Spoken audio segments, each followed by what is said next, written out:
नमस्कार दोस्तों, मैं नरेंद्र कुमार फिर से स्वागत करता हूं आपका एनपी सिविल सर्विसेज एकेडमी के ऊपर। आज हम पढ़ेंगे प्लेटो का केंद्रीय सिद्धांत, उसकी थ्योरी ऑफ जस्टिस यानी कि उसके न्याय के सिद्धांत के ऊपर चर्चा करेंगे। तो सबसे पहले आप ये समझिए कि जब प्लेटो अपने यूनान के दौर में लिख रहा था तो यूनान का जो समाज था उसका ना ही तो औद्योगिकरण हुआ था, ना ही उसमें मशीनीकृत युग था, ना ही उसमें न्यूटन का कोई आविष्कार हुआ था। और कहने का अर्थ ये है कि साइंस भी इतना डेवलपमेंट उस समय साइंस का डेवलप हुआ नहीं था। तो यूनान के उस युग के अंदर प्लेटो लिख रहा था। अब देखिए, आज के समय में अगर हम न्याय की बात करेंगे तो आज का न्याय है वो कृत्रिम आधार पे है, यानी कि वो बनाया हुआ न्याय है। अगर आज के समय में आप आईपीसी देख लीजिए, भारत के संदर्भ में बात करेंगे सीआरपीसी देख लीजिए, उसके अलावा पुलिस देख लीजिए, न्यायालय देख लीजिए, ये सब चीजें क्या है? ये तो कृत्रिम कृत्रिम न्याय की व्यवस्था है। लेकिन प्लेटो के अनुसार उसकी थ्योरी ऑफ जस्टिस क्या है वो हमें आज समझना है। सबसे पहले हम ये देखेंगे कि प्लेटो इस भौतिक जगत को क्या अवास्तविक मानता है। वो इसको क्या कहता है कि ये एक न एक दिन क्या हो जाना है, नष्ट हो जाना है। तो प्लेटो से जब सोफिस्टों का संवाद चल रहा था, जब उसके साथ उसका कन्वर्सेशन चल रहा था, तो उसी थ्योरी के साथ हम ये देखेंगे कि प्लेटो का न्याय सिद्धांत क्या कहता है। तो प्लेटो का जो डिस्कशन है वो सबसे पहले किसके साथ होता है? सोफिस्टों में। तो मैंने आपको पहले भी बता दिया था, सबसे पहले उसका डिस्कशन है वो सेपिलास के साथ होता है। और ये सेपिलास कहता है, क्योंकि ये भौतिकवादी है, तो ये कहता है कि जीवन के अंदर सत्य बोलना और दूसरों का ऋण चुका देना ही क्या है? न्याय है। तो प्लेटो ने कहा कि भाई सेपिलास ये बता कि तेरे अनुसार सत्य क्या है। तो सेपिलास ने कहा कि मेरे अनुसार तो ये जो भौतिक जगत हमें दिखाई दे रहा है यही सत्य है। तो प्लेटो ने इसे क्या किया कि यार तुम सेपिलास फालतू की बात कर रहे हो, ये जो भौतिक जगत दिख रहा है ये तो वास्तविक है नहीं, ये तो निरंतर परिवर्तनशील है, ये तो क्षीण हो जाना है। तुम जिस शरीर की बात कर रहे हो उसे एक न एक दिन तो क्या नष्ट हो ही जाना है। जैसे एग्जाम्पल में दूं तो एक कमल का फूल खिलता है, वो कुछ समय बाद में क्या हो जाता है? नष्ट हो जाता है। तो प्लेटो ने सेपिलास के इस कथन को बिल्कुल क्या कर दिया था? खारिज कर दिया था। तो सेपिलास ने पूछा, अच्छा बताओ प्लेटो, तुम्हारे हिसाब से न्याय क्या है? तो प्लेटो ने क्या कहा कि न्याय मेरे हिसाब से न्याय तो प्राकृतिक है। सबसे बड़ी बात क्या कही? न्याय क्या है? प्राकृतिक है। न्याय नैतिक है। और तीसरी बात उसने बड़ी बात कही कि न्याय आत्मा का गुण है। न्याय जो है वो आत्मा का गुण है। अब इस चीज को हम समझते हैं, इसकी न्याय की थ्योरी यहीं से आगे बढ़ेगी। प्लेटो ने कहा कि जो जस्टिस है, जो न्याय है, वो तो समाज के अंदर प्राकृतिक होता है और वो तो आत्मा का गुण होता है और वो तो नैतिक होता है। ये भौतिक जगत जो हमें दिखाई दे रहा है ये कोई वास्तविक न्याय थोड़ी है। वो अगर भौतिक जगत को मानोगे तो समाज के अंदर कभी भी क्या न्यायिक व्यवस्था को हम लागू नहीं कर सकते हैं। तो उसने ये कहा कि अगर आपको प्राकृतिक न्याय देखना है, अगर आपको प्राकृतिक न्याय देखना है तो आपको प्रकृति के निरंतर संपर्क में रहना होगा। एग्जाम्पल अगर मैं आपको दूं तो अगर आपको प्रकृति का एक विलक्षण दृश्य देखना है तो आप बहते हुए समुद्र को देखिए, उसके अलावा आप नदियों को देखिए और उसके अलावा आप हिमालय की चोटियों को देखिए। ये सब चीजें क्या है? ये प्राकृति की तो है, प्रकृति ने तो इनको बनाया हुआ है ये सब चीजें। अब देखिए आज के समय में क्या हो रहा है, मानव प्रकृति के ऊपर विजय प्राप्त करना चाह रहा है, लेकिन ये सब क्या है? ये सब चीजें पॉसिबल है नहीं। अगर मानव प्रकृति के साथ खिलवाड़ करेगा तो कहीं ना कहीं उसे उसके भुगतान उसको करना पड़ेगा। अब देखिए ये सब चीजें जो प्रकृति है ये क्या है? ये प्रकृति ने सब चीजें अपने अकॉर्डिंग ही उसको क्या साइज के अनुसार इसको बनाया हुआ है, ये कहीं से खरीदी हुई चीज थोड़ी है। तो प्राकृतिक न्याय का अर्थ क्या है कि न्याय जो है वो प्रकृति के अंदर ही विद्यमान है। आज का जो न्याय की मैं बात करूंगा तो आज का न्याय तो कृत्रिम है, वो तो मानव द्वारा निर्मित है, वो तो भय के आधार पर बनाया हुआ है। जिस प्रकार से मान लीजिए कि सूरज है, अब सूरज क्या कर रहा है? हमें रोशनी दे रहा है। अब सूरज ने किसी दिन मना कर दिया कि नहीं नहीं भाई मैं तो आराम कर रहा हूं, मैं तो आराम कर रहा हूं, आज रोशनी नहीं दूंगा, क्या होगा? पूरी प्रकृति नष्ट हो जाएगी। चंद्रमा को ले लीजिए, और ये जो प्रकृति के दृश्य हमें दिखाई दे रहे हैं ये क्या, ये किसी के साथ भेदभाव थोड़ी कर रहे हैं। ऐसा तो है नहीं कि सूरज ने ये बोल दिया कि भाई मैं किसी व्यक्ति को ज्यादा रोशनी दूंगा किसी को कम दूंगा, ऐसा तो है नहीं। तो ये सब चीजें कहाँ प्रकृति के अंदर विद्यमान है। और प्राकृतिक जो चीजें होंगी वो समयबद्ध कर्मबद्ध रूप से अपना जो देने का तरीका है उसको जारी रखती है, यानी कि वो शाश्वत है। उनको कभी मिटाया नहीं जा सकता। और इसीलिए तो जो न्याय प्रकृति के अंदर विद्वान है वो प्रकृति ने हमें दिया है, उसको हम किसी भी तरीके से मिटा बिल्कुल नहीं सकते हैं। मान लीजिए कि सूरज जो है वो पूर्व से निकल रहा है, वो पूर्व से निकल रहा है, उसको कोई रस्सी खींच के निकाल थोड़ी रहा है, और जो उसका अस्त होना होता है वो पश्चिम में हो रहा है। लेकिन मानव के काल में ऐसा हम नहीं दे सकते हैं। आजकल दोस्तों भौतिक दुनिया हो गई है। मेरे काफी दोस्त हैं जो सर्विस जॉब में है, तो एक दो बार उनके पास जाना हुआ, मैंने देखा कि वो संडे को 10 से 11 बजे तक सो रहे थे। अरे मैंने कहा भाई तुम इतनी लेट क्यों सो रहे हो? तो उन्होंने कहा आज तो संडे है। तो बोला आज तो हमारा छुट्टी का दिन है तो हम लेट उठे हैं। लेकिन अगर सूरज और ये प्राकृतिक चीजें इस तरीके से थोड़ी कर सकती हैं, इन्हें तो जो प्रकृति ने जिस बैलेंस ऑफ पावर के साथ इनको बनाया है उसी के अकॉर्डिंग ये सब चीजें बात करते हैं। उसके अलावा अगर मैं बात करूं तो न्याय क्या है, नैतिक है कि न्याय को कहीं से खरीदने की जरूरत नहीं हो सकती है। न्याय कभी खरीदा नहीं जा सकता है। वो तो क्या होता है, वो तो व्यक्ति के आत्मा के अंदर होता है, वो तो व्यक्ति के विवेक का एक गुण होता है। अब आगे की अगर हम न्याय की बात करें तो उन्होंने क्या कहा कि जो न्याय होता है वो क्या होता है, आत्मा का गुण होता है। एक हिसाब से देखिए, अब हम इन प्राकृतिक चीजों को देख रहे हैं तो मानव का जो शरीर है, ये मानव का जो शरीर है दोस्तों, ये क्या है, ये प्रकृति की तो है। देखिए सृष्टि की अगर विलक्षण प्रतिभा को आपको देखना है, विलक्षण दृश्य को आपको देखना है, तो मानव शरीर को देखिए कि पूरे धरती के ऊपर कितने परसेंट पानी है, यानी 2/3। और मानव शरीर के अंदर कितने प्रतिशत पानी होगा, वो भी 2/3। कितनी गजब की बात है। यानी कि प्रकृति ने बिल्कुल क्या कर रखा है, सामंजस्य और संतुलन बना रखा है। अरे जब ये प्राकृतिक, सूरज प्राकृतिक है, चंद्रमा प्राकृतिक है, समुद्र प्राकृतिक है, तो ये हमारा शरीर भी क्या होगा, ये भी प्राकृतिक होगा।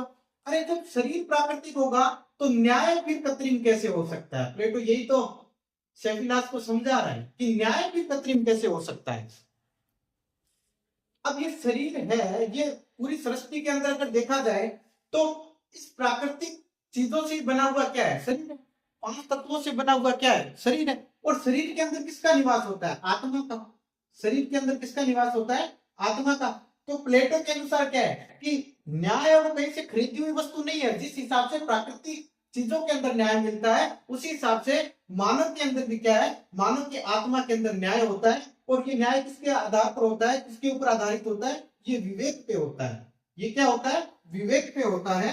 तो सबसे पहले हम ये समझेंगे कि न्याय क्या है, प्लेटो के अनुसार प्राकृतिक है, दूसरा नैतिक है, तीसरा आत्मा का गुण है। ये सब चीजें कौन बता रहा है न्याय के संदर्भ में, प्लेटो बता रहा है। इसी संदर्भ में देखिए पूरे वेस्टर्न फिलोसफी को आप पढ़ोगे तो प्लेटो से लगा करके जॉन रोल्स तक, जॉन रोल्स 21वीं शताब्दी के बहुत बड़े विचारक हुए, इनको हम आगे पढ़ेंगे, आप कंफ्यूज मत होना। क्योंकि देखो हम जब जब प्लेटो पढ़ेंगे तो किसी अन्य थिंकर को भी साथ में कंपेयर करते चलेंगे। और आजकल यूपीएससी का ट्रेंड बन गया है कि तुलनात्मक रूप से ये काफी क्वेश्चन पूछने लग गए हैं। तो क्या है कि प्लेटो से लेकर के रोल्स तक है ना, वो क्या करना चाहते हैं, समाज के अंदर न्याय, समाज को कैसा बनाना चाहते हैं, न्यायपूर्ण तो बनाना चाहते हैं। इसीलिए तो जॉन रोल्स 21वीं शताब्दी में आकर के क्या समझौते पे आधारित न्याय की बात करता है। वो किसके पक्ष में न्याय की बात करता है, वंचित वर्गों के। जो वंचित वर्ग है उन लोगों को क्या मिलना चाहिए, न्याय मिलना चाहिए। अब देखिए प्लेटो का एक बड़ा प्रसिद्ध कथन है, वो कहता है कि सामंजस्य और संतुलन है वो जीवन में होना चाहिए, वो समाज के अंदर होना चाहिए। सामंजस्य और संतुलन की तो पूरी कहानी चलती है। अब देखिए मैंने आपको एक एग्जांपल देके बताया था कि जिस तरीके से ये प्राकृतिक चीजें, ये शरीर की प्रकृति के द्वारा निर्मित है, और अगर शरीर के अंदर आत्मा रहेगी तो वो भी क्या रहेगी, प्राकृतिक तरीके से रहेगी। आप देखिए साइंस को पढ़ते हैं, अगर आयुर्वेदा को भी पढ़ोगे तो शरीर के अंदर क्या पूरा संतुलन पाया जाता है। जैसे कि शरीर के अंदर 3 एलिमेंट्स पाए जाते हैं, वात, पित्त और कफ। अगर इन तीनों का एलिमेंट ये गड़बड़ा जाए तो हमारा शरीर क्या हो जाएगा, बीमार पड़ जाएगा। शरीर क्या हो जाएगा, बीमार पड़ जाएगा। तो उसके लिए भी क्या चाहिए, इन वात और पित्त और कफ, इन तीनों के 3 एलिमेंटों के बीच में क्या होना चाहिए, बैलेंस होना चाहिए। तो इसीलिए तो प्लेटो क्या कह रहा है कि समाज के अंदर भी क्या होना चाहिए, सामंजस्य और संतुलन होना चाहिए। इसी आधार पे हम किसको समझ सकते हैं, प्लेटो के न्याय को समझ सकते हैं। तो आपको इस चीज से एक बात तो चीज समझ में आ गई होगी कि प्लेटो के अनुसार न्याय क्या है, कि प्लेटो के अनुसार न्याय प्राकृतिक है, प्लेटो के अनुसार न्याय आत्मा का गुण है, न्याय नैतिक है। और ये सब चीजें किससे संचालित होती हैं? ये विवेक से संचालित होते हैं। लेकिन आजकल दोस्तों क्या हो रहा है, आजकल क्या हो रहा है, सबसे बड़ी बात देखिए, मैं समाज के अंदर देख रहा हूं, इस भौतिकवाद के जगत के अंदर कोई खा के मर रहा है, कोई बिना खाए मर रहा है। यानी समाज के अंदर संतुलन और सामंजस्य की प्रक्रिया बिल्कुल भी नहीं रह गई है। लेकिन प्लेटो के अनुसार अगर किसी भी समाज को न्यायपूर्ण बनाना है, किसी भी समाज को नैतिक बनाना है, अगर उस समाज को संयमित करना है, तो हमें क्या करना पड़ेगा? समाज के अंदर सामंजस्य और संतुलन के ऊपर बल देना पड़ेगा। दोस्तों, सेपिलास के बाद में दूसरा जो सोफिस्ट है पॉलीमार्कस, उसके साथ उसका संवाद होता है और प्लेटो ने पूछा, अच्छा पॉलीमार्कस ये बताओ तुम्हारे अनुसार न्याय क्या है? तो पॉलीमार्कस अपना एक अलग तरीके से न्याय को देता है, क्योंकि वो भी तो सोफिस्ट है। सोफिस्ट होगा तो वो क्या होगा? भौतिकवादी होगा।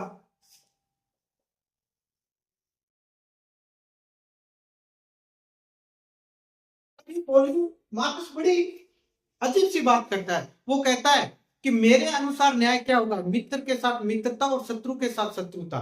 प्लेटो ने कहा यार तुम्हारा न्याय तो बड़ा ही गड़बड़ है। उसने तो उसको बिल्कुल बोला यार हाँ पॉलीमार्क्स तुम तो बहुत खराब बात कर रहे हो इस तरीके से। ये तो वही बात हो गई कि कुत्ते ने हमें काटा तो हमें क्या कुत्ते को काट लेना चाहिए।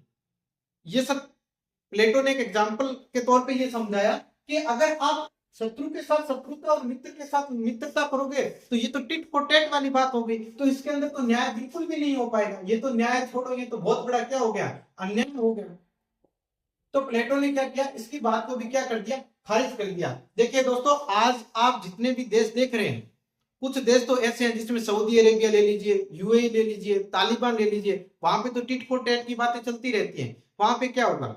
अगर किसी ने किसी को घूरा तो आंखें फोड़ दी जाएंगी, अगर किसी ने किसी को हाथ लगाया तो हाथ काट दिए जाएंगे। ये बिल्कुल न्याय नहीं है, क्योंकि ये तो कृत्रिम न्याय है, ये तो डर का न्याय है। मान लीजिए किसी व्यक्ति ने किसी को मार दिया, तो क्या उसी से उस व्यक्ति को मार दिया जाए? ये तो कहीं का न्याय नहीं हो पाया। मान लीजिए ए ने बी को मारा और उसको अगर किसी प्रकार से दंड दिया जा रहा है, तो वो दंड इसलिए दिया जा रहा है कि उसने सामाजिक व्यवस्था को क्या किया? नुकसान पहुंचाने का काम किया। उसने सामाजिक व्यवस्था को क्या किया? नुकसान पहुंचाने का काम किया। तो प्लेटो के अनुसार क्या है कि अगर हम आंख के बदले आंख लेने की बात करें, अगर हम दोस्तों किसी के साथ टिट फॉर टैट करेंगे तो उससे तो किसी भी प्रकार से न्याय नहीं मिलेगा। इसलिए इंग्लिश में क्या कहा होता है? An eye for eye will make all world blind. यानी आंख के बदले आंख लेने की बात करोगे तो पूरा विश्व क्या हो जाएगा? अंधा हो जाएगा। यानी कि प्लेटो क्या कहता है कि भैया न्याय क्या है? न्याय तो क्या कह रहा है? न्याय तो नैतिक है। न्याय क्या है? न्याय प्राकृतिक है। यानी कि पॉलीमार्क्स ने जो भौतिक जगत के अनुसार जो न्याय की परिभाषा दी, उसको प्लेटो ने क्या कर दिया? पूरे सिरे से खारिज कर दिया। अब देखिए दोस्तों, प्लेटो के अनुसार क्या है? न्याय क्या है? यानी दूसरों को क्षमा कर देना ही न्याय है। यानी कि अगर किसी व्यक्ति ने कोई अपराध कर दिया तो हमारे पास इतनी गुंजाइश उसको देने की होनी चाहिए कि उसे सुधरने का क्या क्या मौका मिल सके। देखिए, व्यक्ति है जन्म से वो क्या होता है? नैतिक होता है, उसमें आत्मा सद्गुण इन सब चीज का तो निवास होता ही है ना।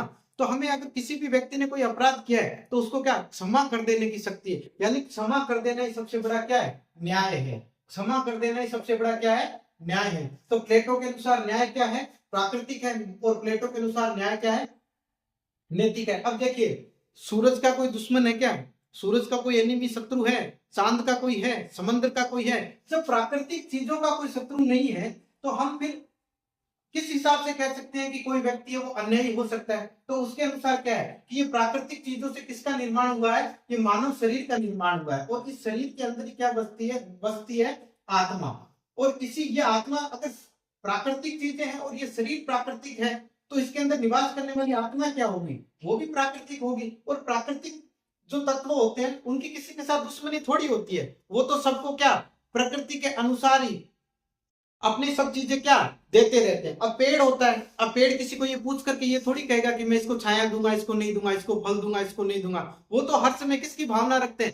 त्याग की भावना रखते हैं। तो सबसे बड़ा एग्जाम्पल क्या है प्लेटो के अनुसार कि न्याय क्या है? नैतिक है। और न्याय क्या है? प्राकृतिक है। अब देखिए दोस्तों, हमने जो संवाद पढ़ा वो सबसे पहले सेफिलास के साथ न्याय के आधार पर प्लेटो की वार्ता होती है, पॉलीमार्क्स के साथ उसकी वार्ता होती है, और तीसरा जो सोफिस्ट है थ्रेसिमेस, उसके साथ भी प्लेटो की न्याय को लेकर के वार्ता हो रही है। तो प्लेटो ने थ्रेसिमैक्स से पूछा कि अच्छा भाई अब तुम बताओ तुम्हारे हिसाब से न्याय क्या है। तो इन्होंने क्या कहा, थ्रेसिमैक्स ने तो बहुत गजब की बात कर दी कि शक्तिशाली का हित ही न्याय है। इसने कहा कि शक्तिशाली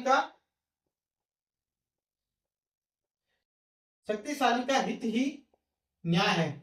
अगर इसका मैं एग्जांपल दूं, अगर थ्रेसिमैक्स के अनुसार शक्तिशाली का हित ही न्याय है, तो यानी कि रशिया ने यूक्रेन के ऊपर आक्रमण किया, वो सही किया। यानी कि अगर इस तरीके का समाज बन गया तो फिर शक्तिशाली लोगों का ही बोलबाला होगा और शक्तिशाली व्यक्ति अपने पक्ष में सब कुछ न्याय की व्यवस्था कर लेंगे। यानी ये तो वो बात हो गई, समृद्ध को कोई दोष न साई, यानी जो शक्तिशाली व्यक्ति होगा वो सबके साथ क्या करेगा, मारपीट करेगा। ये तो फिर मानव और जंगल के नियमों में अंतर क्या हो गया, फिर मानवीय समाज और जंगल के नियमों में कोई अंतर नहीं रहा, क्योंकि जंगल के अंदर शक्तिशाली कौन होता है, शेर होता है। तो शेर क्या करता है, अपने छोटे मोटे जानवरों को सबको मार करके क्या खा जाता है। यानी कि आजकल जो ये भौतिक जगत हमें दिखाई दे रहा है, ये पूंजीपति लोग जो दिखाई दे रहे हैं, ये क्या शक्तिशाली बनना ही तो चाह रहे हैं। और अगर ये शक्तिशाली बन गए तो उसके बाद में जिस तरीके से जो भी न्यायिक व्यवस्था होगी वो अपने अकॉर्डिंग कर लेंगे। यानी कि इससे वंचित वर्गों को तो बिल्कुल भी न्याय नहीं मिलेगा। यानी कि समाज के अंदर ना तो सामंजस्य रहेगा ना ही संतुलन रहेगा। तो इसको भी प्लेटो ने, थ्रेसिमैक्स की बात को भी प्लेटो ने क्या कहा कि तुम तो फालतू की बात कर रहे हो, मेरे हिसाब से तो न्याय कोई खरीदी हुई चीज थोड़ी है। प्लेटो कहता है कि न्याय कहीं से खरीदा हुआ नहीं है, आपने कोई शरीर है वो कहीं से खरीदा हुआ नहीं है, प्रकृति के जो तत्व है वो कहीं से खरीदा हुआ नहीं है। प्लेटो के अनुसार तो न्याय क्या है, प्राकृतिक है, और न्याय नैतिक है, और न्याय क्या है, आत्मा का गुण है। यानी कि वो तो आत्मा के अंदर ही पैदा हो जाता है, उसको कहीं से अलग से देखने की जरूरत नहीं। अब देखिए दोस्तों, हमने प्लेटो की थ्योरी ऑफ जस्टिस के अंतर्गत सीखा कि सोफिस्टों के साथ में उसका जो संवाद हो रहा है, सबसे पहले सेफिलास के साथ हो रहा है, उसके बाद में पॉलीमार्क्स के साथ हो रहा है, और उसके बाद में थ्रेसिमैक्स, और लास्ट में जो सोफिस्ट बचता है उसका जो संवाद है वो हो रहा है ग्लूकोन के साथ में। अब प्लेटो कहता है कि भाई ग्लूकोन तुम भी बताओ कि तुम्हारे हिसाब से न्याय क्या है। तो इसने कहा कि न्याय जो होगा वो समझौते पर आधारित होगा, न्याय जो होगा वो समझौते पर आधारित होगा, यानी कि जो न्याय है वो कृत्रिम होगा। ये प्लेटो ने इसे भी पूर्णतः खारिज कर दिया कि अगर आप ये कह रहे हो ग्लूकोन, अगर तुम ये कह रहे हो कि न्याय समझौते पर आधारित होगा, तो जो समझौता होगा वो तो कृत्रिम होगा, यानी उसमें कोई न्यायिक व्यवस्था हमें दिखाई नहीं देगी। अगर समझौते के द्वारा करोगे तो फिर ये शक्तिशाली लोग क्या करेंगे, अपने पक्ष में सब कुछ न्याय की व्यवस्था कर लेंगे। यानी कि व्यक्ति के जीवन को देखिए, व्यक्ति जब पैदा होता है उसके बाद में क्या, जब वो बड़ा होता है और जब वो जवान होता है उसके बाद में बुढ़ापा आता है, यानी पूरी अगर उसकी उम्र को देखेंगे तो वो जवानी में तो शक्तिशाली होता है, यानी कि जवानी में शक्तिशाली वो होगा। उसके बाद में इसका सीधा सा अर्थ ये निकल रहा है कि इसके हिसाब से तो फिर बड़े और बुजुर्ग जो लोग हैं उनको तो न्याय मिल ही नहीं पाएगा। बच्चे होते हैं वो तो पावरफुल हो नहीं सकते, बूढ़े लोग हैं वो तो पावरफुल हो नहीं सकते, तो उनके साथ तो बिल्कुल भी न्याय नहीं हो सकता। और सबसे वंचित वर्ग दोस्तों महिलाएं, यानी कि अगर ये समझौते पे आधारित होगा तो शक्तिशाली लोग अपने पक्ष में न्याय कर जाएंगे। तो ये वंचित वर्ग जिसमें बच्चे हो गए, महिला हो गई, बड़े बुजुर्ग हो गए, इनको तो किसी भी आधार पे क्या न्याय नहीं मिल पाएगा। तो प्लेटो ने कहा कि तुम्हारे हिसाब से क्या न्याय कोई खरीदी हुई चीज है क्या, जैसे आपने कहीं से आंखें खरीदी हैं क्या, हाथ खरीदे हैं क्या, पैर खरीदे हैं क्या, मानव शरीर को कहीं से खरीदा थोड़ी है, ये तो प्रकृति के द्वारा प्रदत्त हमें प्रदान किए हुई चीजें। तो फिर प्लेटो ने उसी बात को कहा कि ये समझौते के आधार पे होगा तो क्या होगा, ये तो कृत्रिम होगा, इसमें न्यायिक व्यवस्था बिल्कुल नहीं हो पाएगी। ये तो फिर शक्तिशाली का हित क्या हो जाएगा, न्याय हो जाएगा। जंगल के नियमों में और मानवीय समाज में कोई भी चीजें अलग नहीं रह जाएंगी। अब एक एग्जाम्पल देखिए, मानव के बच्चों का पालन पोषण और जंगल के जो पशु पक्षी होते हैं उनके बच्चों का पालन पोषण देखिए कि मानव के बच्चों का पालन पोषण करने में कितना टाइम लगता है, बहुत सारा टाइम लग जाता है, 20 से 25 वर्ष निकल जाते हैं। लेकिन जंगल के अंदर जो पशु पैदा होते हैं वो देखिए पैदा होने के साथ ही चलने फिरने दौड़ने लग जाते हैं, यानी कि वो क्या, वो शक्तिशाली है,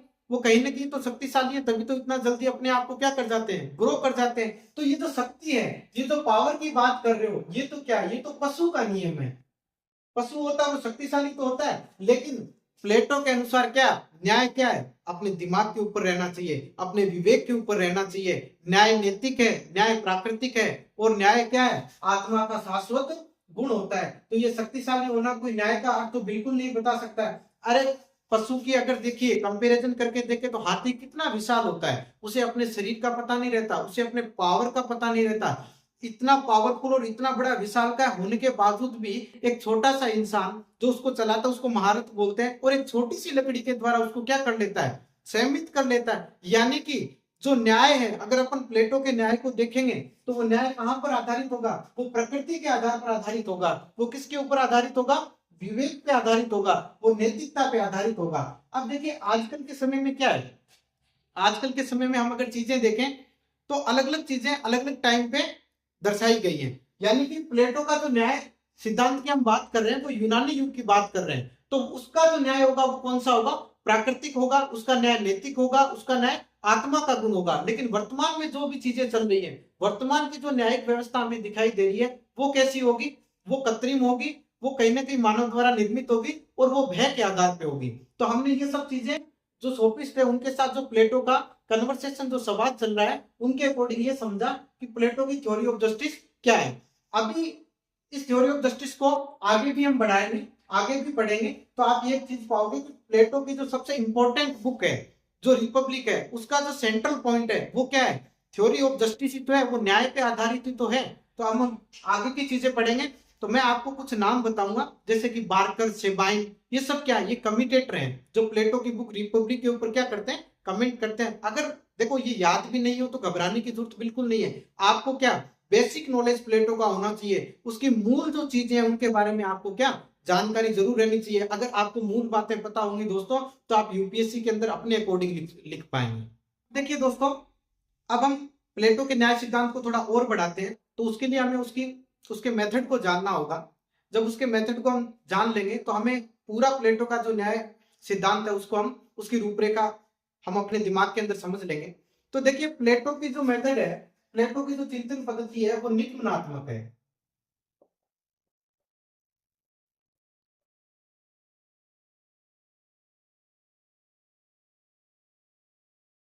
प्लेटो का जो न्याय सिद्धांत है किस पर है, कौन से मेथड पर आधारित है, वो डिडक्टिव मेथड पे आधारित है। अब देखिए सबसे पहले मैंने आपको यही बताया है कि रटने की आवश्यकता बिल्कुल नहीं है, आप हर एक चीज को समझने का प्रयास कीजिए। जब ये चीजें आपके समझ में आ गई, आपके माइंड के अंदर अगर ये चीजें प्रोसेस करने लग गई तो उसके बाद में क्या होगा, आपके पास अपने थॉट आ जाएंगे, आपके पास अपने लिखने के लिए विचार हो जाएंगे। और देखिए सबसे बड़ी बात है, जब जब आप वेस्टर्न फिलोसफर को पढ़ो तो आप ये समझना कि आप किसी न किसी रूप से वैचारिक रूप से मजबूत हो रहे हो। और अगर आप वैचारिक रूप से मजबूत हो जाओगे तो यूपीएससी का सबसे इंपॉर्टेंट पेपर जो सी सेट है, आजकल काफी लोग हैं वो सी सेट की वजह से यूपीएससी में आगे नहीं बढ़ पाते हैं। अगर आप वैचारिक रूप से इन वेस्टर्न फिलोसफर को पढ़ करके मजबूत हो जाते हैं तो सी सेट के जो जितने पैसेज के क्वेश्चन आते हैं उनको आप क्या कर लोगे, आराम से इनको हैंडल कर पाओगे। तो अब हम बात करेंगे कि प्लेटो का जो चिंतन पद्धति है वो कौन सी है, निगमनात्मक है। देखिए डिडक्टिव मेथड है। अब देखिए ये डिडक्टिव मेथड होता क्या है, इसको हम थोड़ा सा समझ लेते हैं। इस मेथड के अंदर क्या होता है कि हमें एक मूल मान्यता माननी होती है। हम क्या करते हैं, एक मूल मान्यता को मानते हैं और इसी मूल मान्यता के आधार पर हम क्या निकालते हैं, निष्कर्ष निकालते हैं, एक कंक्लूजन निकालते हैं जो क्या हम उसको सत्य मानते हैं। जैसे कि मैं एग्जांपल दूं, देखिए हम लोग भारत के कॉन्टेक्स्ट में बात करें और आप लोग यूपीएससी की तैयारी कर रहे हैं तो कुछ अगर हम क्या कल्पना करनी पड़ती है, इसमें क्या काल्पनिक तरीके से हमें कुछ सोचना पड़ता है, तो हम कुछ अच्छा ही सोचेंगे। तो देखिए मैं एक पॉइंट लिख रहा हूं यहाँ पे कि भारत के सभी आईएएस अधिकारी, भारत के सभी आईएएस अधिकारी ईमानदार हैं। ये क्या हो गया, ये एक मूल मान्यता हमने मान ली। दूसरा मैं लिखता हूं कि रमेश एक आईएएस अधिकारी हैं। देखिए कि भारत के सभी आईएएस अधिकारी क्या हैं, ईमानदार हैं, और रमेश सिंह क्या है, आईएएस अधिकारी है, तो रमेश क्या होंगे, ईमानदार होंगे। यानी कि ये जो चीजें चलेंगी डिडक्टिव मेथड में, ये क्या चलेंगी, सामान्य से विशेष की ओर चलेंगी। सबसे पहले हमें जनरल टू पर्टिकुलर चलना होगा। अब इसमें प्लेटो का जो सामान्य चीज क्या है, सामान्य सिद्धांत क्या है, उसका न्याय का सिद्धांत। यहां से समझिए थोड़ा सा, प्लेटो का जो सामान्य चीज क्या है, मूल मान्यता उसकी क्या है, जस्टिस है। और इसी जस्टिस से फिर क्या निष्कर्ष निकल रहे हैं, इसी से उसका शिक्षा का सिद्धांत निकल रहा है, इसी से उसका साम्यवाद का सिद्धांत निकल रहा है, और इसी डिडक्टिव मेथड से उसका दार्शनिक राजा का सिद्धांत हमें देखने को मिल रहा है। यानी कहने का अर्थ है कि इसके अंदर क्या है, हमें एक सामान्य से पर्टिकुलर मेथड की ओर जाना होता है, जनरल टू पर्टिकुलर। यानी कि यहाँ पे हमने एक सामान्य ज्ञान की बात कर ली। अब प्लेटो का सामान्य ज्ञान क्या है, सामान्य चीज क्या है, न्याय। उसकी सेंट्रल थ्योरी है क्या है, न्याय। और पर्टिकुलर यानी कि सामान्य से हमें कहां जाना है, पर्टिकुलर यानी विशेष की ओर जाना है। तो ये जो विशेष होगा इसमें क्या होगा, अलग अलग मान्यताएं निकलेंगी। इस सामान्य से इस विशेष की पर्टिकुलर की ओर जाने पे अलग अलग मान्यताएं निकलेंगी। तो इसी न्याय से फिर मैं यहाँ पे जो बात कर रहा हूँ, इसी से क्या निकलेगा, शिक्षा का सिद्धांत। और इसी से क्या निकलेगा, साम्यवाद का सिद्धांत। और इसी से क्या निकलेगा, हमें दार्शनिक राजा की जो कहानी है वो देखने को मिलेगी। देखिए रटना बिल्कुल नहीं है, जैसे आप भी अपने एग्जाम्पल के तौर पर इसको समझ सकते हैं। आप कोई भी एग्जाम्पल बना लीजिए जिससे आपको क्या हो जाएगा, ये निगमनात्मक जो तरीका है ये आपको समझ में आ जाएगा। जैसे एक एग्जाम्पल मैं और लूं कि बॉलीवुड के सभी फिल्मी कलाकारों की शादी है वो राजस्थान में होती है। ठीक है, आप ये एग्जाम्पल ले लीजिए कि बॉलीवुड के सभी जो फिल्मी कलाकार हैं उनकी शादी राजस्थान में होती है।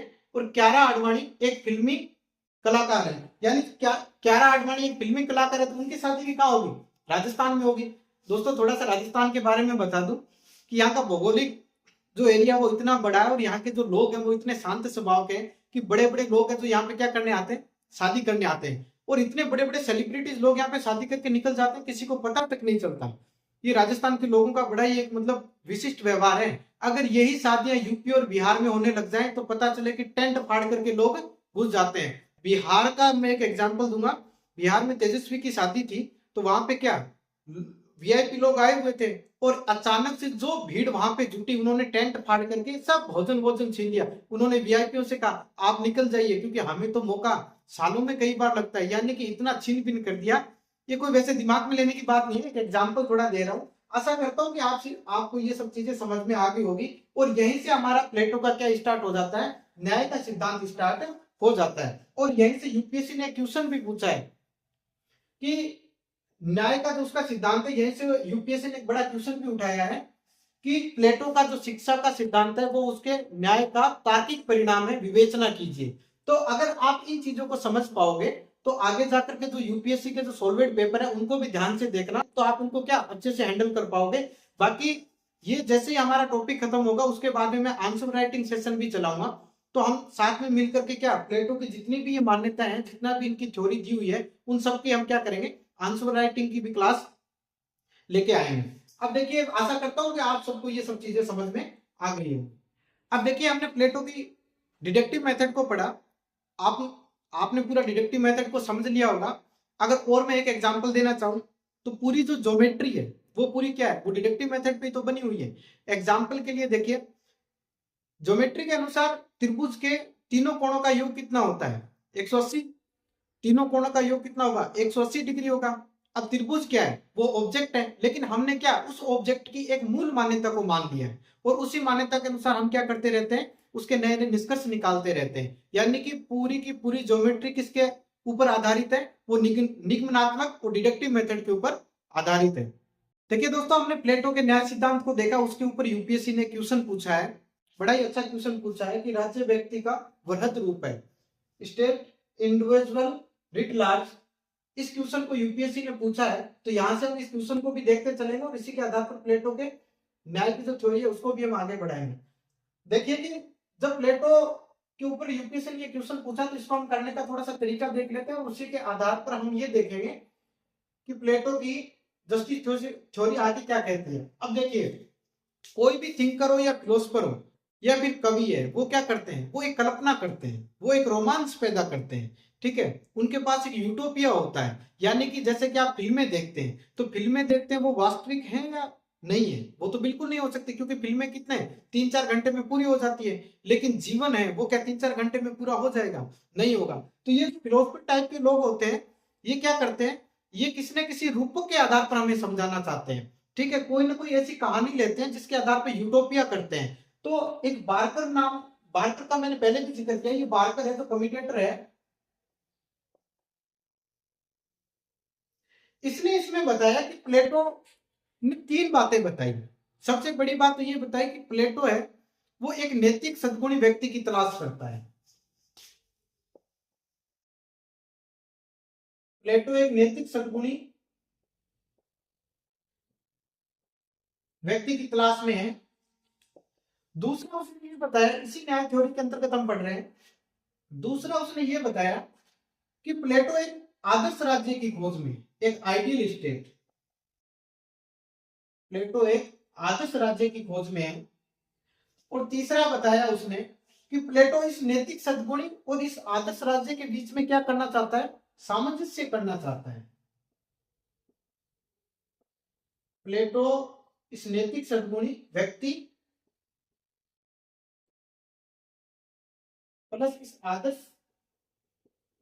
राज्य के बीच में सामंजस्य पैदा करना चाहता है कि ये दोनों अगर मिल गए तो समाज के अंदर क्या हो जाएगा, समाज कैसा हो जाएगा, न्यायपूर्ण हो जाएगा। अब देखिए दोस्तों, प्लेटो ने किसी वास्तविक राज्य की बात नहीं की, प्लेटो ने ना एथेंस की बात की, ना स्पार्टा की बात की और ना ही सिराक्यूज की बात की। प्लेटो ने कौन से राज्य की बात की, प्लेटो ने आदर्श राज्य की बात की। तो ये आदर्श राज्य होना चाहिए या वास्तविक है? प्लेटो के अनुसार अगर आपने जितना मैंने पढ़ाया है तो इतनी चीज तो समझ में आपको आ गई होगी कि प्लेटो किसकी खोज करना चाह रहा है, आदर्श राज्य की। ये कोई वास्तविक राज्य नहीं है, ये क्या, ये होना चाहिए। यानी कि प्लेटो एक ऐसी कल्पना करता है। इसीलिए तो प्लेटो को जब हम पढ़ोगे तो प्लेटो की रिपब्लिक को पढ़ते हैं या फिर उसकी चिंतन को हम पढ़ते हैं तो वो क्या, वो रोमांस के ऊपर आधारित है। वो कहीं ना कहीं हम जिस हिसाब से फिल्में देखते हैं उसकी स्टोरी हमें जैसे दिखाई देती है, वो क्या, वो एक कल्पना के आधार पर तो है। डायरेक्टर उसको क्या, एक रूपरेखा ही तो देता है, उसी आधार पर ये प्लेटो क्या कर रहा है, इस आदर्श राज्य की क्या कर रहा है, कल्पना कर रहा है। वो ना तो जो वास्तविक राज्य कौन कौन से हैं, वास्तविक राज्य तो स्पार्टा है, एथेंस है, इनकी बिल्कुल बात नहीं कर रहा वो, इनके ऊपर, इन भौतिक चीजों के ऊपर तो वो बिल्कुल बात नहीं कर रहा। वो इन सब चीजों से परेशान होने के बाद में अपने दिमाग के ऊपर क्या, एक एक ऐसे राज्य की सोच को रखता है जो राज्य क्या होना चाहिए उसके हिसाब से। वो गांधी का जिस हिसाब से राम राज्य है वही प्लेटो का क्या होगा, आदर्श राज्य होगा, वही आदर्श राज्य होगा। यानी कि जिस हिसाब से गांधी ने किसकी कल्पना की थी, राम राज्य की कल्पना की थी, तो प्लेटो भी किसकी कल्पना कर रहा है, अपने आइडियल स्टेट की। जबकि ये दुनिया में कभी वास्तविक हो नहीं पाए, क्योंकि इनके गांधी के राम राज्य और प्लेटो के आइडियल स्टेट के अंदर तो कोई किसी चीज की कमी नहीं रह जाएगी। और ऐसा दोस्तों दुनिया के अंदर बिल्कुल भी पॉसिबल है नहीं। इसलिए तो इन इन स्पार्टा और एथेंस इस भौतिक जगत के ऊपर प्लेटो बिल्कुल भी बात नहीं करता है। अब देखिए, प्लेटो ने जीवन में कोई बैठ करके चीजें नहीं लिखी, उसका जीवन भी कोई कम संघर्ष से भरा हुआ नहीं रहा। उसने दोस्तों उस समय क्या, विश्वविद्यालय खोला था, उसने उस समय यूनिवर्सिटी खोली थी और उसने स्पष्ट लिखा था, जिस व्यक्ति को सी सेट का ज्ञान नहीं है, जिस व्यक्ति को सी सेट का ज्ञान नहीं है वो मेरी एकेडमी में बिल्कुल नहीं आए। यानी कि वो कहना क्या चाह रहा था कि आपको मैथमेटिक का नॉलेज होना बहुत जरूरी है, आपको तर्कशीलता का नॉलेज होना बहुत जरूरी है। यानी कि उसने जो अपनी यूनिवर्सिटी यानी एक अकेडमी खोली और उसका वो वाइस चांसलर भी खुद ही था। यानी कि कितना नैतिक व्यक्ति होगा, उसके अनुसार शिक्षा के द्वारा ही तो हम क्या बदल सकते हैं, शिक्षा के माध्यम से।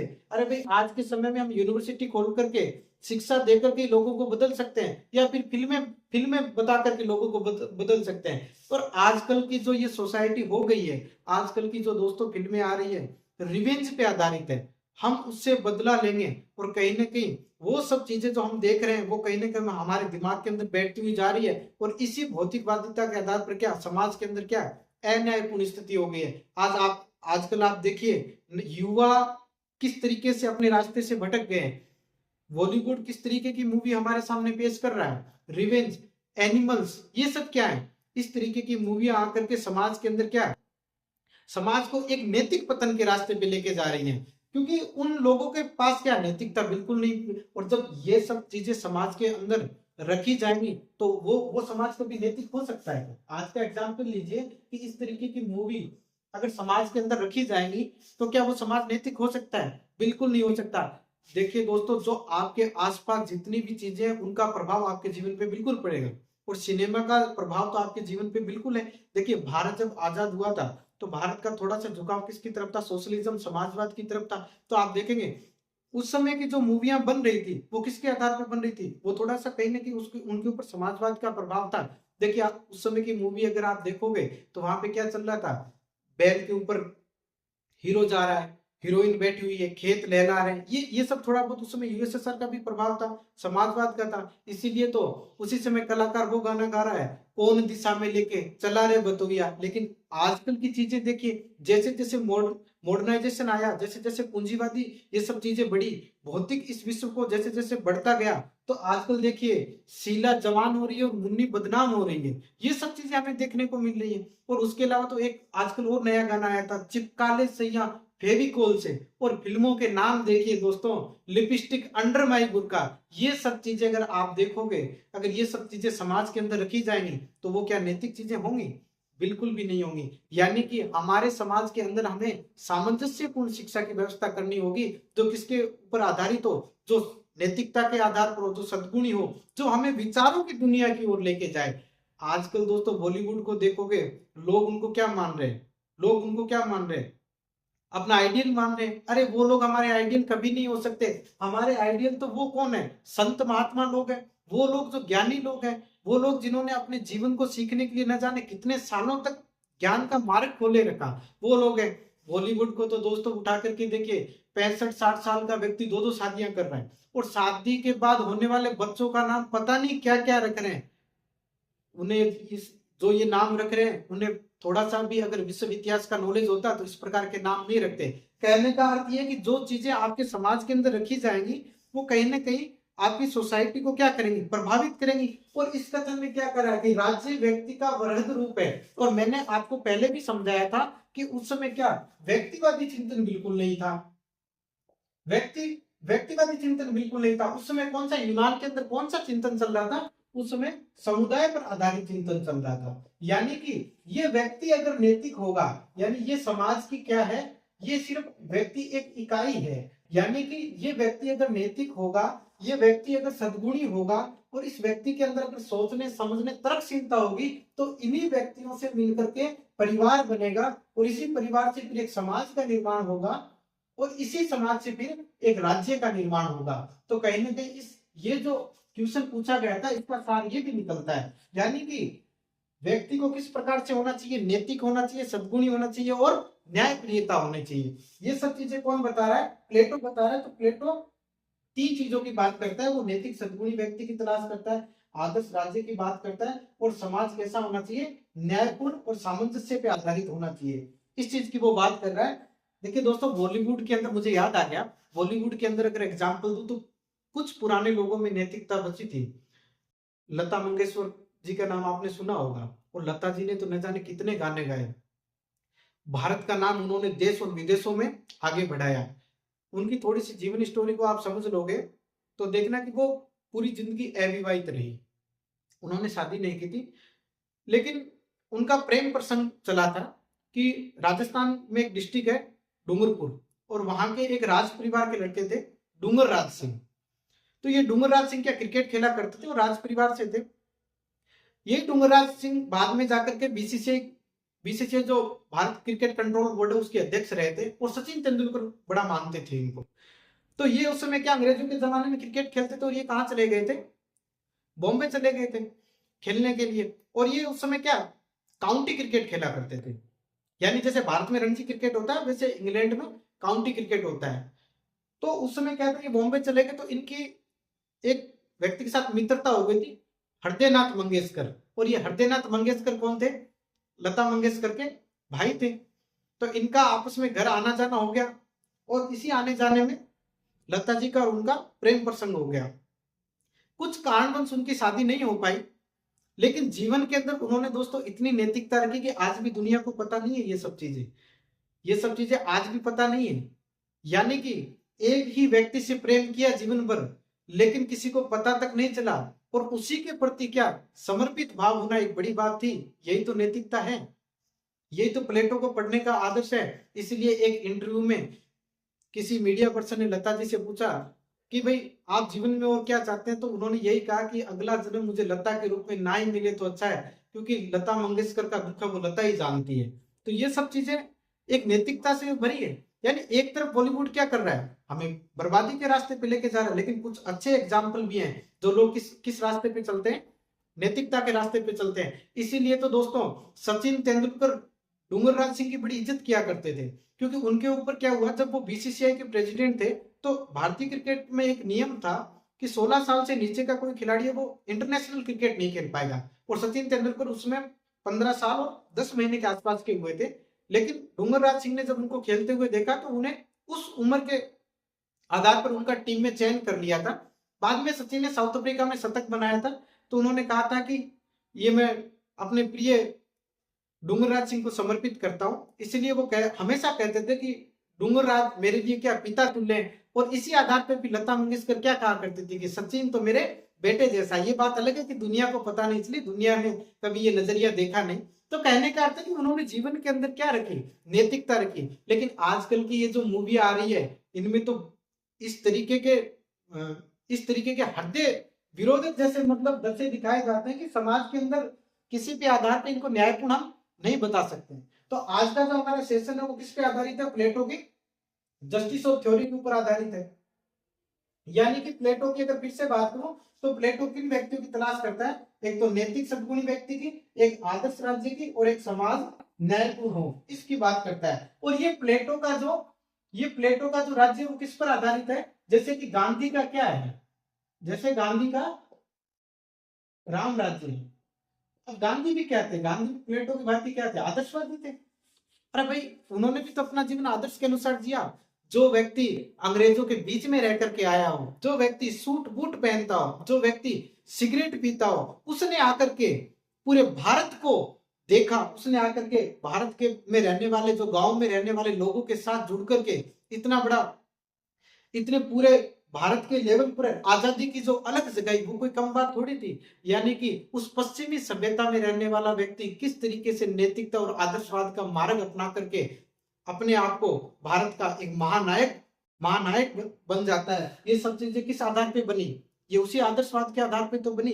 इसीलिए तो ये प्लेटो का जो आदर्श राज्य है वो किस हिसाब पे है, ये उसी राम राज्य की कल्पना है, इसी राम राज्य की कल्पना है। इसीलिए तो गांधी जी कहते हैं कि देहिक देविक भौतिक तापा, यानी कि जीवन के अंदर तीन ही दुख हैं। ये चीजें देखिए आप कि जीवन के अंदर तीन ही दुख हैं।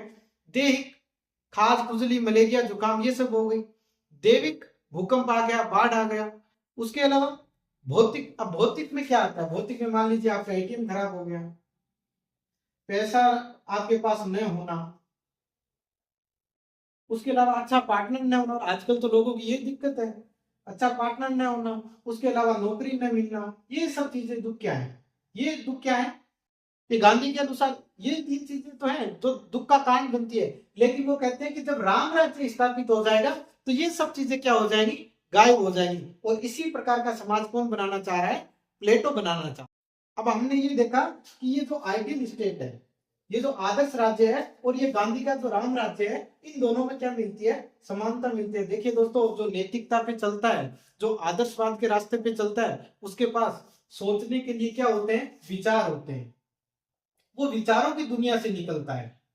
इसीलिए तो इन लोगों को क्या कोई लोभ लालच नहीं होता। जैसे कि सिराक्यूज की अगर मैं बात करूं कि सिराक्यूज के जो राजा थे वो प्लेटो से बड़े प्रभावित हो गए कि यार इतना ज्ञानी व्यक्ति है, ये सब मतलब ज्ञान दे रहा है। तो उन्होंने प्लेटो को बुलाया कि यार प्लेटो मुझे भी थोड़ा विवेकशील बनना है। तो वो प्लेटो उनकी परीक्षा पद्धति को निर्धारित कर रहे थे। तो कुछ समय बाद में सिराक्यूज के राजा के मंत्री ने बोला कि राजा साहब आपका तो पद जाने वाला है, क्योंकि भौतिक व्यक्ति देखिए दुनिया को उसी नजर से देखेगा। तो उन्होंने कहा कि भाई मेरा पद क्यों जाने वाला है। बोला आपने बुलाया किसको है, फिलोसफर को, और ये तो ज्ञानी व्यक्ति है, कुछ समय बाद में आपको हटा करके खुद सत्ता हासिल कर लेगा। सिराक्यूज का राजा बड़ा क्रोधित हुआ, क्योंकि उसके मन में कौन से विचार बैठ गए थे, भौतिकवादी विचार बैठ गए थे। उसने सोचा कि ये प्लेटो मेरा क्या ले लेगा, राजपाट बिल्कुल ले लेगा। उसने आदेश दिया, और उस समय क्या यूनान के अंदर दास प्रथा चलती थी, तो उसने क्या किया, घोषणा की, और प्लेटो को कहा दासों का जो बाजार था वहां बेच दिया। देखिए दोस्तों, इतना बड़ा फिलोसफर दासों के बाजार में बिकने के लिए आ गया, यानी कि वहां बैठ गया ये तो भला हो उसके कुछ स्टूडेंट का, उन्होंने देखा कि अरे गुरुजी आप यहाँ क्या कर रहे हो। उसके एकेडमी का कोई स्टूडेंट था, उसने उसको देखा कि गुरुजी आप यहाँ कर क्या रहे हो। तो उसने कहा कि दुनिया में मूर्खों की कमी नहीं है, कुछ समय पहले मेरे गुरु को कुछ मूर्ख लोगों ने जहर दे दिया था, अब किसी मूर्ख ने मुझे बेच दिया है। बाद में आकर के उसने, उसके शिष्य ने उसको छुड़वाया, और प्लेटो ने ये संपूर्ण जगत को देख लिया कि ये सब भौतिक जगत है, ये किसी न किसी तरीके से मानने वाले लोग नहीं है, ये मूर्ख लोग हैं, अज्ञानी लोग हैं। मैं जो आइडियल स्टेट ऐसा बनाऊंगा जिसका राजा भी अलग होगा, जिसमें नियम भी अलग चलेंगे, जिसकी शिक्षा पद्धति भी अलग चलेगी, और वो कहीं ना कहीं संपूर्ण रूप से किस पे निर्धारित होगा, वो न्यायपूर्ण समाज होगा। वो किस पे होगा? न्याय पे आधारित क्या होगा? समाज होगा।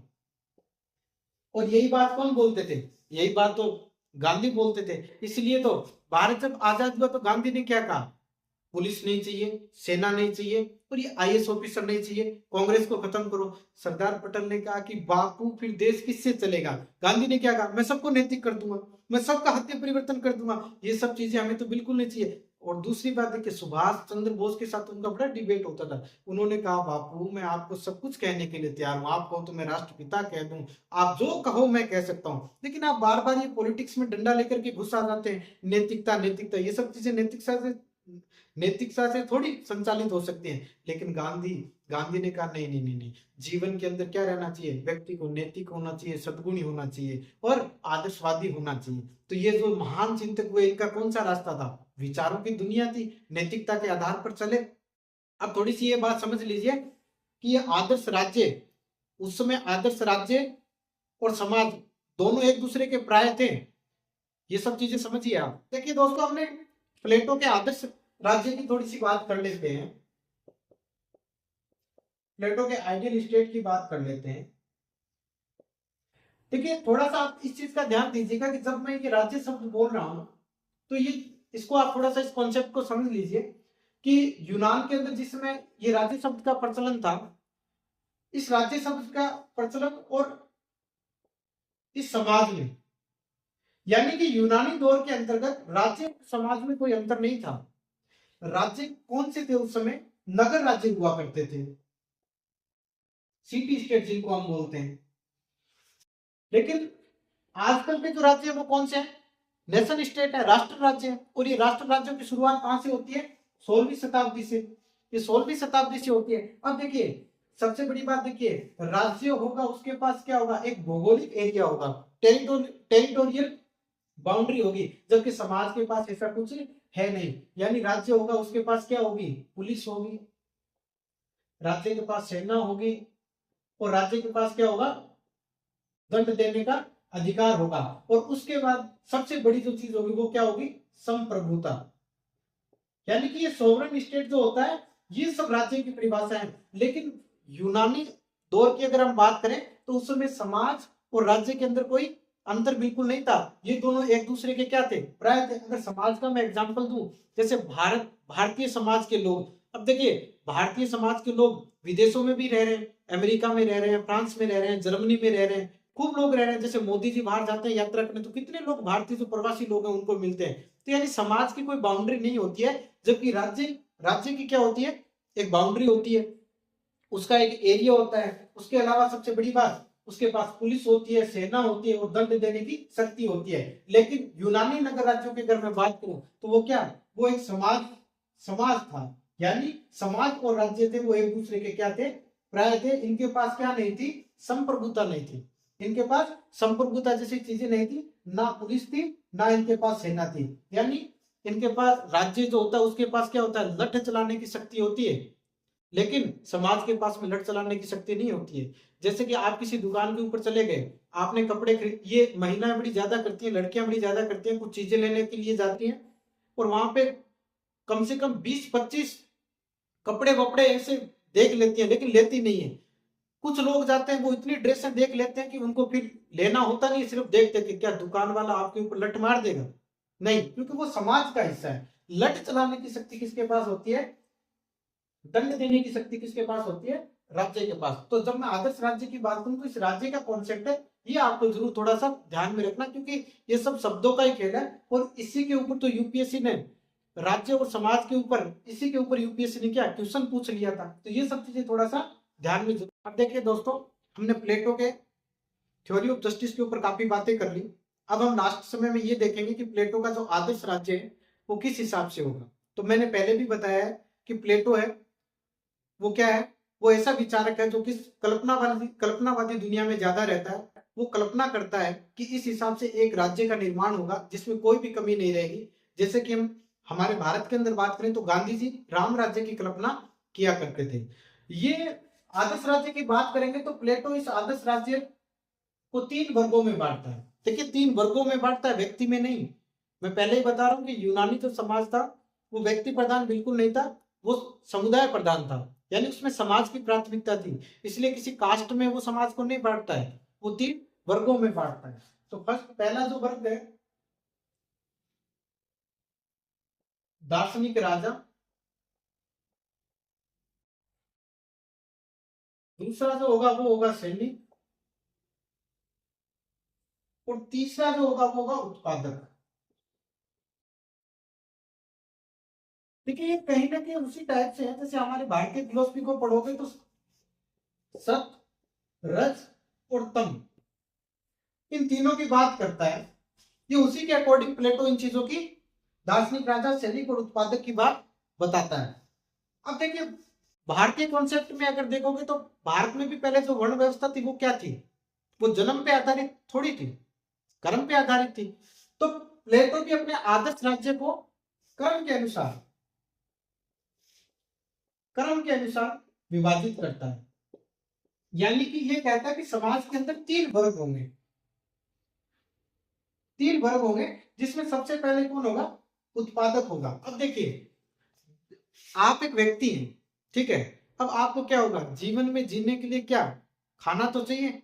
अरे भाई जीवन में लड़ाई किसके लिए, पेट को भरने के लिए तो है। ये सब मारा मारी क्यों चल रही है, पेट को भरने के लिए चल रही है। यानी कि समाज के अंदर सबसे जो पहला वर्ग होगा वो कौन होगा, उत्पादक, जो उत्पादन करेगा। अब आपने मान लीजिए पेट तो भर लिया, अच्छे से खा लिया, सब कुछ कर लिया, अब बाहर जा रहे हो, पता चला पेट तो भरा हुआ है लेकिन हाथ नहीं चल रहे, हाथ नहीं चल रहे। अरे पेट भरा हुआ हो गया, हाथ नहीं चल रहे, और किसी ने आकर के पीछे से 2 थप्पड़ लगा दी तो क्या करोगे, उसके लिए हाथ चलना भी तो जरूरी है ना। अब कुछ लोगों का देखिए, कुछ लोगों का स्वभाव क्या होता है, ज्यादातर खाने का स्वभाव होता है। जो खाने वाले लोग होंगे वो कौन से होंगे, ये लोग होंगे। और कुछ लोगों का स्वभाव होता है लड़ना। दोस्तों मैं हॉस्टल में रहता था तो कुछ मेरे दोस्त ऐसे थे कि जब तक वो दिन में किसी से झगड़ा नहीं करे उनका पेट ही नहीं भरता था।